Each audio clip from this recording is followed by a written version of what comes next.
بسم اللہ الرحمن الرحیم۔ السلام علیکم۔ ہیلو پاکستان۔ قائد اعظم علیہ رحمت جب آزادی کا سفر مکمل ہوا اور منزل قریب آ گئی تو اس وقت ایک ترانہ لکھا گیا جو آزادی کے ساتھ ہی ریلیز ہوا کہ ہم لائے ہیں طوفان سے کشتی نکال کے، اس ملک کو رکھنا میرے بچوں سنبھال کے۔ آج ایک ہٹ کے موضوع ہے، بلکہ بہت ہٹ کے موضوع ہے۔ میں آپ کو ہمیشہ کمپلیکس ایشوز وہ معلومات کے ساتھ اور ایویڈنس کے ساتھ اور کریڈیبلٹی کے ساتھ آپ سے ڈسکس کرتا ہوں، اور اسی طرح کا ایک ایشو ہے جو اس وقت سارے منظرنامے پہ چھایا ہوا ہے، لیکن اس کے اوپر اس طرح کی ٹیبولیٹڈ بات کبھی نہیں ہوئی اس سے پہلے، نہ میں نے کی نہ کسی اور جگہ سے، میں اب کرنے لگا ہوں۔ اور اس کا جو میں عنوان رکھنا چاہتا ہوں اس گفتگو کا وہ ہے دا رائز آف عمران۔ جو عمران خان کا دوبارہ رائز ہے، ریسرجنس ہے، اور جو دوبارہ ان کی واپسی ہے پاکستان کے سیاسی اور پارلیمانی منظرنامے پہ، اس کے حوالے سے میں کچھ بات آپ ایسی جو عمومی طور پہ ٹیبلیٹوں کے نہیں وہ میں آپ کے سامنے رکھنا چاہتا ہوں۔ سب سے پہلے ایک شعر میں تھوڑا سا تصرف کرنا چاہتا ہوں۔ تصرف شاعری اور ادب کی دنیا میں کہتے ہیں کہ تبدیلی۔ ہم لائیں گے طوفان سے کشتی نکال کے، عمران کا پیغام ہے ہم لائیں گے طوفان سے کشتی نکال کے، اس عہد کو رکھنا میرے لوگوں سنبھال کے۔ سب سے پہلا اس کا ثبوت رائز آف عمران کا یہ ہے کہ تقریباً 13 لوگ پاکستان کے اندر ایسے ہیں جن کا سیاسی سفر عمران خان کے ساتھ شروع ہوا، اور ان 13 لوگوں کو لیور کیا گیا۔ ابھی بھی وہ سلسلہ جاری ہے مختلف طریقوں سے کہ آپ آ جائیں، اور ان کو ایک ایسی گدھا گاڑی پہ بٹھایا گیا جس کا گدھا بھی مرا ہوا تھا، اور صرف اس کا ایک پنجابی میں اور پوٹھواری میں کہتے ہیں مورا، اس کی ڈیڈ باڈی بنا کے اس میں سے سکن نکال کے اس کے اندر بھوسا بھر کے اسے سڑک پہ کھڑا کیا گیا، اور اس کے پیچھے جو ریڑھی تھی وہ اینٹوں پہ کھڑی تھی، جنہوں نے چھلانگیں ماری، کسی کی ٹانگ ٹوٹی، کسی کا بازو چھل گیا، اور کسی نے اپنا اور کچھ توڑ لیا، لیکن وہ اب اپنے اپنے زخم چاٹ رہے ہیں، اور اپنے اپنی غلطی کو وہ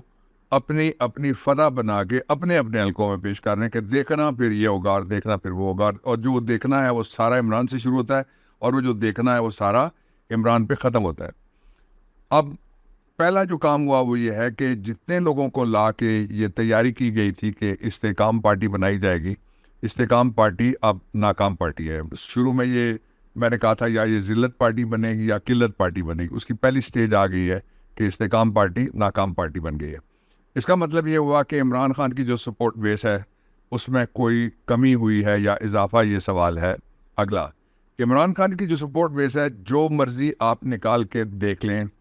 جتنے بھی سروس ہیں اور جن کو پالیٹکس آتی ہے یا جو پولیٹیکل ڈائنامکس کو سمجھنے والے، جتنے بھی بولنے والے، سننے والے یا لکھنے والے ہیں، وہ سارے جانتے ہیں کہ پاکستان میں اس قدر بڑی سپورٹ بیس جو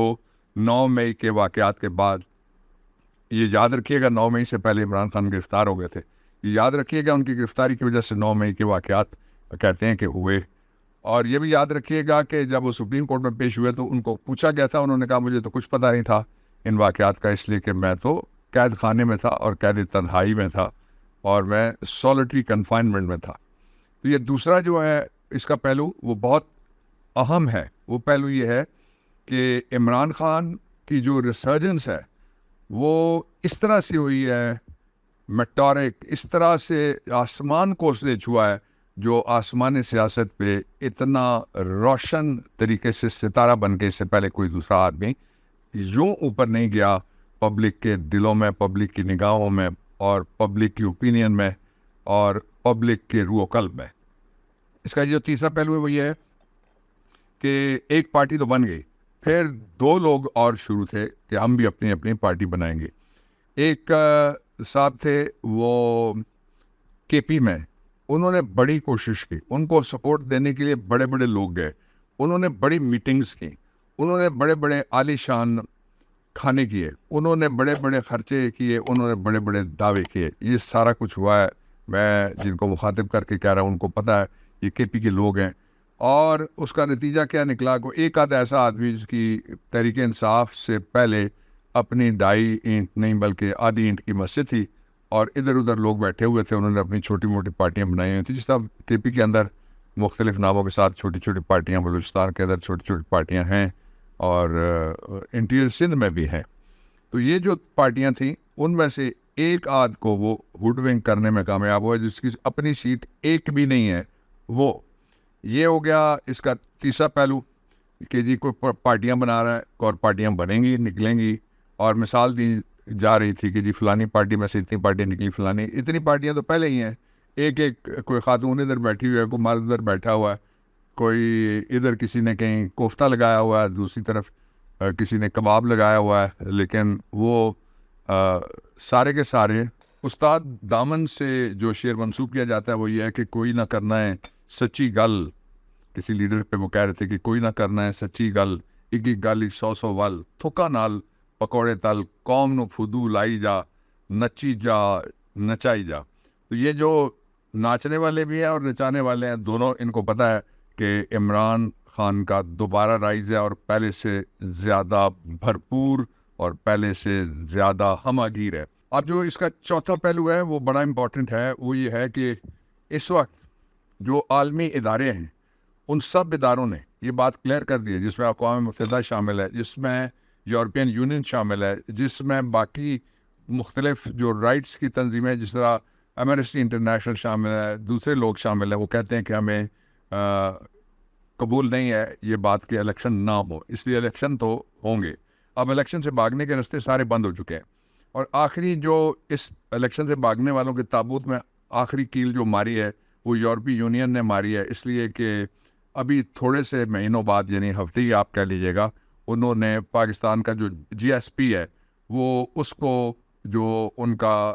سرپلس والا جو ایک پروگرام ان کا ہوتا ہے، جس ملک کو اجازت دیتے ہیں کہ وہ ایکسپورٹ اپنے چیزیں کرے اور وہاں پہ ان کے پاس بھجوائے، وہ جو سرپلس والا سٹیٹس ہے اس کو انہوں نے ریویو کرنا ہے، اور پھر اس کے ساتھ ہی جو عالمی ادارے ہیں وہ یہ کہہ رہے ہیں کہ ہمیں ابھی تک کیوں دعوت نہیں دی گئی، اگر انتخابات کی تیاریاں شروع ہیں اور چند دن اب رہ گئے، چند دن، ہفتے بھی نہیں رہ گئے، چند دن اب رہ گئے، اس لیے کہ 12 اگست کو یہ گورنمنٹ ختم ہو جائے گی اور مہینے سے بھی کم عرصہ رہ گیا۔ تو اس عرصے میں جب انہوں نے جانا ہے تو پھر ہمیں کیوں نہیں بلایا جا رہا تھا کہ ہم مانیٹرنگ کریں اس پورے پروسیس کی؟ ابھی تک میری خبر یہ ہے کہ جو وہ کوشش کر رہے ہیں الیکشن ریفارمز کے نام پہ اوپر ان کیمرہ ایک منسٹری میں میٹنگز ہو رہی ہیں، اور جو ان کیمرہ میٹنگز ہیں اس الیکشن میں اس کو کہتا ہوں ڈی فارم کرنے کے لیے، تو یہ ری فارم کی بجائے ڈی فارم کرنے والا جو ان کا چکر ہے، اس چکر میں کوئی بھی نہیں آ رہا اور اپنے لوگ بھی بھاگ رہے ہیں، اور یہ دستو گریبان ہے۔ اور پھر اس میں